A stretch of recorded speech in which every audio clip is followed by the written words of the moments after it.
Good evening guys. ഇത് കഴിഞ്ഞ ഞായറാഴ്ചത്തെ വ്ളോഗാണ്. എന്തെല്ലോ ഞാൻ പറയുന്നുണ്ട് അതിനകത്ത്. രാവിലെ 5:45 5:30 എണീക്കണമെന്ന് ചോദിച്ചു. 5:45 അറിഞ്ഞത്. അബി വിളിച്ചില്ലെങ്കിൽ ലേറ്റ് ആവുമായിരുന്നു എണീക്കാൻ.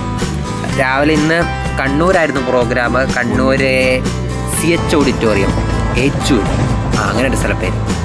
പിന്നെ രാവിലെ ഞങ്ങൾ ട്രെയിൻ കയറി 7:50 ട്രെയിൻ അങ്ങ് കയറി ഞങ്ങളങ്ങ് പുറപ്പെട്ട് ട്രെയിൻ പോകുമ്പോൾ അബി ഇരിക്കുന്നതാണ്. അബിയുടെ ചേച്ചിയാണ്. പിന്നെ ഞങ്ങൾ അവിടെ എത്തി. ഓട്ടോ പിടിച്ചായിരുന്നു പോയത്. എന്തോ നല്ല മഴയായിരുന്നു. മഴ ആയതുകൊണ്ട് പുറത്ത് വിഷ്വലൊന്നും എടുക്കാൻ പറ്റിയില്ല. നിർമ്മലമായിട്ടുള്ള ഇങ്ങനെ ചിരിച്ചുകൊണ്ട് നോക്കിയുണ്ട്. പിന്നെ ഞങ്ങളെ മെല്ലെ സെറ്റ് ചെയ്യാൻ തുടങ്ങി. ഗിറ്റാറിസ്റ്റും ഫ്ലൂട്ട് വായിക്കുന്ന ആളും കോഴിക്കോട് നാളിൽ വരുന്നത് പുള്ളി. അവർ വരാൻ കുറച്ച് ഞങ്ങൾ വന്നേ പിന്നെ കുറച്ച് കഴിഞ്ഞാണ്. പിന്നെ പെണ്ണും ചെറുക്കനൊക്കെ ഇറങ്ങി ഞങ്ങളെല്ലാം സെറ്റ് ചെയ്തായിരുന്നു കേട്ടോ.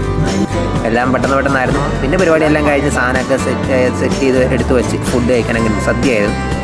പിന്നെ ഇതെല്ലാം റെയിൽവേ സ്റ്റേഷനിൽ പോകുന്ന റെസ്റ്റ് റൂമിൽ വെയിറ്റ് ചെയ്തു.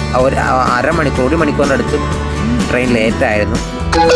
പിന്നെ നേരെ കാഞ്ഞങ്ങാടേക്ക് ഒരു 8 മണിക്ക് മറ്റേ തുടരും സിനിമ കണ്ടില്ലായിരുന്നു, അത് ബുക്ക് ചെയ്തിട്ടുണ്ടായിരുന്നു. പിന്നെ 8:15 പിന്നെ അത് സിനിമ ബുക്ക് ചെയ്തുകൊണ്ട് കണ്ടുകൊണ്ടിരുന്നു. പിന്നെ 11:00 ഒറിഗാനോയിലേക്ക് പോയി ആദ്യം. പക്ഷെ അവിടെ ഫുഡ് ഉണ്ടായിരുന്നില്ല. പിന്നെ ആ വരുന്ന വഴിക്ക് പാറപ്പള്ളിയിലെ ഹോട്ടലിൽ കയറി, ജിമ്മിൻ്റെ അടുത്തുള്ള ഹോട്ടലിൽ കയറി ഫുഡ് കഴിച്ചു. പിന്നെ ലാസ്റ്റ് വീട്ടിലെത്തി.